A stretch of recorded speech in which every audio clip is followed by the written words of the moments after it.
I came to this city chasing the American dream. And what did I find? American nightmare, more like it. Something was twisting reality, and people's worst fears flooded the streets.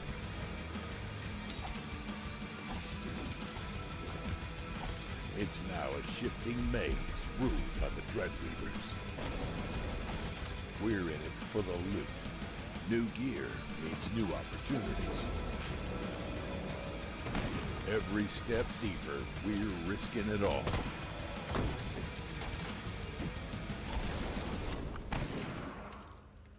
Welcome to the Nightmare Frontier.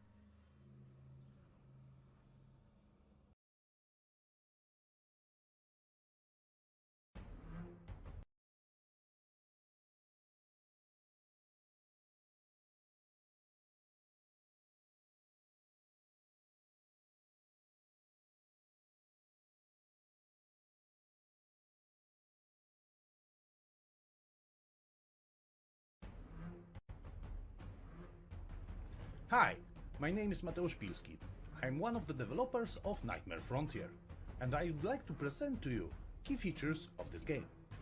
It is set in late 19th century American West Coast city after a supernatural event brought the nightmare to the world. It caused people's fears manifest in the flesh as monsters called the Dreadweavers. Thus, if a character is afraid of spiders, they'll attract spider-like monsters. So if you want to face your fears, best to do it with a shotgun to your face. The game is a tactical extraction looter, which means in the heart of the game we have tactical encounters, but it's also about going for expeditions deeper and deeper into the city in search of loot.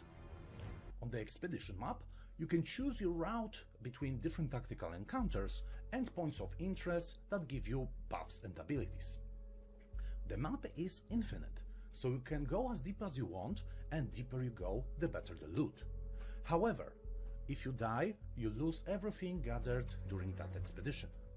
That's why you have to look for the extraction points, where you can get back to your base with the loot and survivors that you found. So you have to balance your greed with common sense and make good risk-reward choices. Our tactical encounters are set in pretty confined spaces, which allows for clever usage of the environment. Many attacks in the game, especially the melee kind, have a knockback effect.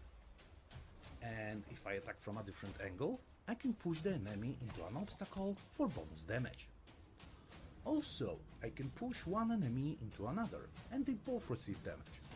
That means positioning and angle of an attack are crucial here.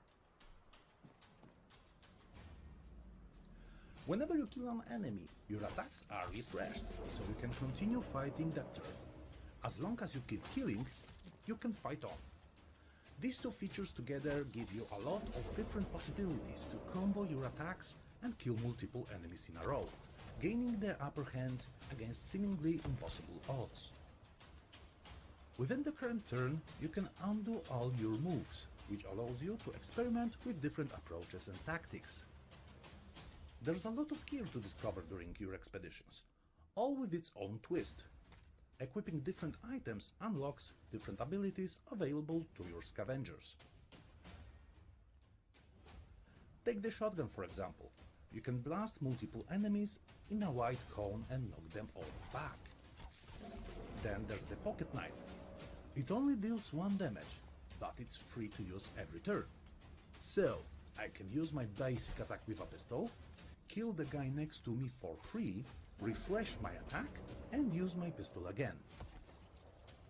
Of course, it's always comforting to have a stick of dynamite jacked away. Nothing says creative problem solving like an explosion. So as you can see, you can try different combos and find what works for you. After you finish your moves, it's time for enemy's turn. At the top of the screen, you can see a bar showing the level of nightmare influence in the area. Some attacks of the Dreadweavers can increase this level, and after it reaches the next threshold, it transforms the world and monsters in it.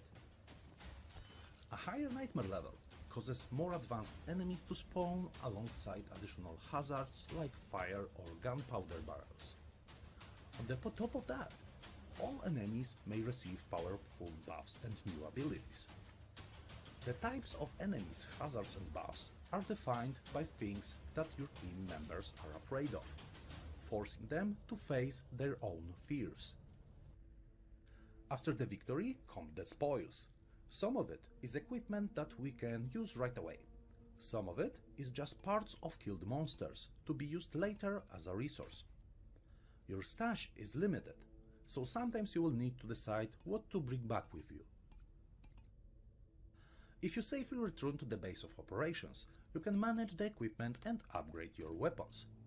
Basic upgrades require basic resources, but the advanced ones will need the parts harvested from a variety of defeated monsters. So at some point you'll have to actually hunt the specific monsters for the crafting components you're missing. And that would be all of the essentials of the game. You can play our demo for yourself and see if you have what it takes to reclaim the city from clutches of the nightmare. I hope you like it.